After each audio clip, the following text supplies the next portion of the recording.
இங்க பைசா வாங்குறீங்கல்ல அப்படின்னு சொன்னா, இல்ல நான் எங்களுக்கு வந்ததுக்கு கொடுங்க, கொடுக்காட்டு நாளைக்கு உங்களுக்கு சிலிண்டர் வராது அப்படிங்கிறாங்க. இல்லம்மா, அது டோட்டலி தப்பு. சார் சொன்ன மாதிரி டோர் டெலிவரி, கிச்சன் டெலிவரி பண்ற வரைக்கும் அந்த டெலிவரி சார்ஜஸ் சேர்த்து தான் ரேட் பிக்ஸ் பண்றாங்க. RSP retail selling price.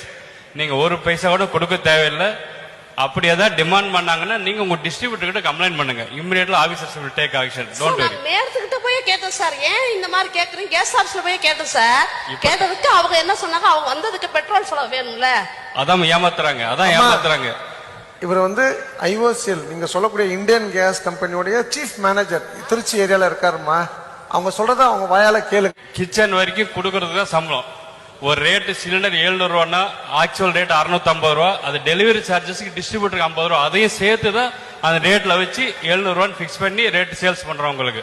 So உங்ககிட்ட வாங்கியாச்சு, கவர்மெண்ட் டெலிவரி சார்ஜ் சேர்த்து வாங்கியாச்சு.